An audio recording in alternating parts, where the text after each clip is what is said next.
Hi. NEET repeat ചെയ്യുന്ന ഒരു കുട്ടി ഈ എൻ്റയർ ഇയറിൽ ഫിസിക്കലി ആയിട്ടാണെങ്കിലും മെൻ്റലി ആയിട്ടാണെങ്കിലും കംപ്ലീറ്റ്ലി അങ്ങോട്ട് എക്സ്പോസ്റ്റ് ചെയ്ത് പോകും.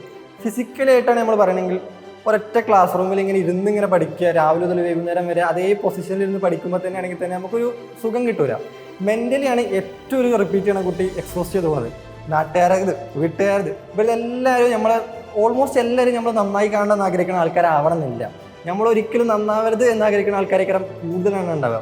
അപ്പോൾ ഇവരെ ഓരോ ക്രിറ്റിസിസം ഉണ്ടാവും. അതായത് വേറെ എന്തെങ്കിലും പണിക്ക് പോയിക്കൂടേനോ, വേറെ വല്ല ജോലിയും ചെയ്തുകൂടേനോ, വേറെ നല്ല കോഴ്സുകളിൽ നീറ്റ് കിട്ടൂല, നീറ്റ് ടഫാണ്, അങ്ങനെ പറയുന്ന കുറേ ആൾക്കാരുണ്ടാവും. ഇപ്പോൾ ഗേൾസ് ആണെങ്കിൽ തന്നെ നീറ്റ് എന്തിനാണ് അങ്ങനെ റിപ്പീറ്റ് ചെയ്യണം, വല്ല കല്യാണം കഴിച്ചുകൂടെ കിട്ടുന്ന കുറേ പേരുണ്ടാവും.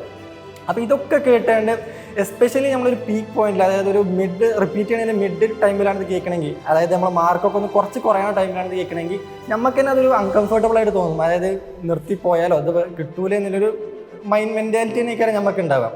അപ്പോൾ ഇക്ക് പറയാനുള്ളത്, അത് ബാക്കിയുള്ളവർ പറയുന്നതിനനുസരിച്ച് നമ്മൾ ഗീവ് അപ്പ് ചെയ്യാൻ നിന്നാൽ നമ്മളെ ലൈഫ് തന്നെ അത് ഓൾമോസ്റ്റ് എല്ലോണം ബാധിക്കും.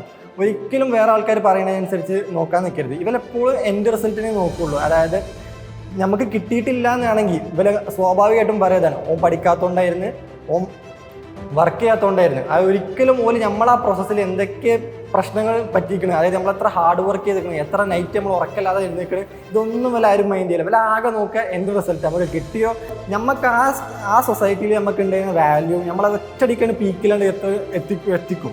അത് എനിക്ക് പറയാനുള്ളത് ഒറ്റ കാര്യമാണ്, ഒരിക്കലും വേറെ ആൾക്കാർ പറയുന്നതിനനുസരിച്ച് നമ്മൾ ലൈഫിനെ മാറ്റാൻ നിൽക്കരുത്.